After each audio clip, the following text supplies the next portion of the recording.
नमस्कार दोस्तों। अगर आप 10वीं और 12वीं पास हैं और एयरपोर्ट पर जॉब करना चाहते हैं तो ये वीडियो आपके लिए बहुत बहुत ज़रूरी होने वाली है। आज हम बात करेंगे एयर ग्राउंड स्टाफ और लीडर भर्ती के लिए। इसमें सारी चीज़ों के बारे में हम एलिजिबिलिटी क्या है, सैलरी क्या है, सिलेक्शन प्रोसेस क्या है, अप्लाई कैसे करेंगे, इसके सिलेबस पे बात भी करेंगे हम लोग। इस पूरी वीडियो को आप देखेंगे बिना किसी स्किप के साथ, तो आपको पूरा नोटिफिकेशन अच्छे से समझ में आएगा। इस भर्ती के बारे में अगर मैं बात करूं दोस्तों, तो यहाँ जो भर्ती होती है वो एयरपोर्ट सर्विस कंपनी द्वारा निकाली जाती है। ये अलग अलग कंपनीज हो सकती हैं, जैसे ग्राउंड हैंडलिंग कंपनीज।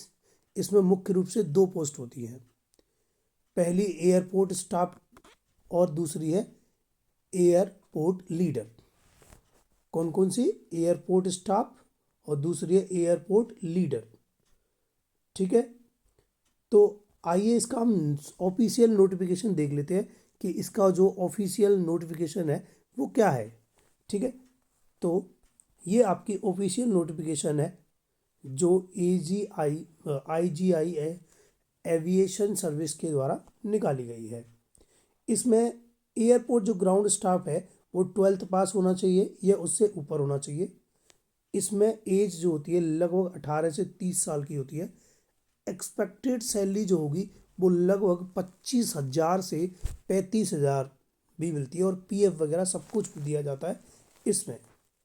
ठीक है, और इसकी जो नंबर ऑफ सीट है, ये आप जो देख रहे हैं, इसकी जो नंबर ऑफ सीट है वो कितनी है?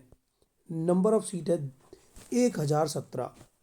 ऐसे ही लोडर वालों के लिए, जो केवल मेल के लिए है, 10th पास हो सकते हैं आप लोग, और लगभग इसके लिए 20 से 40 साल आपकी एज लिमिट दी गई है कि आप 20 मिनिमम और हाईएस्ट 40 साल होने चाहिए। और इसकी जो सैलरी होगी लगभग 15,000 से 25,000 के बीच में होती है, या इससे ज़्यादा भी हो जाती है। और इसमें जो पोस्ट है टोटल 429 पोस्ट आई हैं। तो अगर मैं आपको दोस्तों बता दूं कि इसमें कैसे एलिजिबिलिटी क्या होती है ना, और आगे और बात करेंगे कि भाई इसमें टोटल जो हम मतलब किस तरह से अप्लाई करेंगे और क्या क्या होगा इसमें, ये सारी चीज़ें हम बात करने वाले हैं। तो अगर मैं बात करूँ मिनिमम एजुकेशन के ऊपर, तो एयरपोर्ट ग्राउंड स्टाफ के लिए जो कैंडिडेट है वो इंटरमीडिएट पास होना चाहिए। क्या होना चाहिए भाई? इंटरमीडिएट पास होना चाहिए। एग्जामिनेशन और equivalent from the recognise any board. ठीक है, अगर मैं बात करूँ एयरपोर्ट लोडर के लिए, मस्ट जो कैंडिडेट है उसकी मेट्रिकुलेशन मतलब 10th पास होना चाहिए। अगर मैं एयरपोर्ट ग्राउंड स्टाफ की बात करूँ तो मेल्स और फीमेल दोनों अप्लाई कर सकते हैं, लेकिन एयरपोर्ट लोडर के लिए केवल और केवल कौन अप्लाई करेंगे? एयरपोर्ट लोडर के लिए मेल्स अप्लाई करेंगे। एन एविएशन और airline certificate diploma is not required. ठीक है, आप स्टाफ ग्राउंड स्टाफ पोजीशन के लिए 10th प्लस ITI भी वाले भी भर सकते हैं इसमें। ठीक है, और एज रिलैक्सेशन नहीं मिलेगा किसी भी कैटेगरी को इसमें। ठीक है, आगे नेचर वर्क एयरपोर्ट ग्राउंड के लिए अगर मैं बात करूँ क्या क्या एयरपोर्ट ग्राउंड स्टाफ को क्या करना पड़ता है, तो जैसे पैसेंजर जो आते हैं उसको चेक इन करना है। चेक इन आप समझते हैं, उनका पासपोर्ट चेक करना है, चेक इन करना है, ticket reservation, boarding and all terminal functions passenger airlines satisfaction are key requirement. ठीक है, तो ये सारी चीज़ें होती हैं जो हमारा एयरपोर्ट ग्राउंड स्टाफ होता है, उसको एयरलाइन चेक इन करना है, रिजर्वेशन, बोर्डिंग, ये सारे काम करने होते हैं।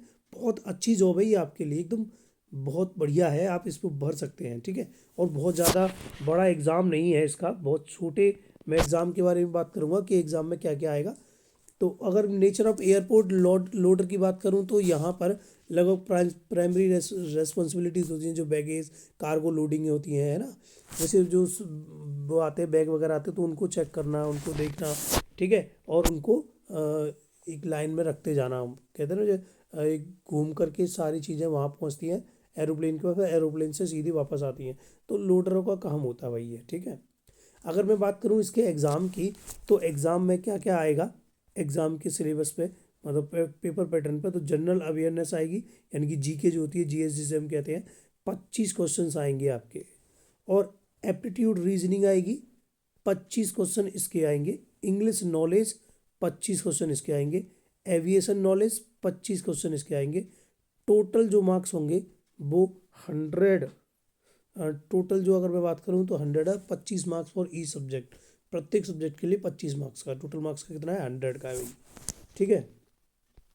तो अगर मैं बात करूँ डिफ़िकल्टी लेवल ऑफ क्वेश्चंस भी up to 12th grade of airport, मतलब ये सीधी बात है, जो डिफ़िकल्टी होगी क्वेश्चन लेवल की वो जो आप 10th तक 12th तक पढ़ के आए हैं वो वहीं से ली जाएगी। जैसे इंग्लिश वगैरह की जो लैंग्वेज है वो वहीं से ली जाएगी, 10th और 12th से ही। ठीक है। डिटेल, अगर मैं सिलेबस के बारे में डिटेल बात करूं तो इसका जो सिलेबस है वो यहाँ पे करंट इवेंट्स है ना, ये सारे सिलेबस है, आप खुद ही देख लीजिएगा। ठीक है।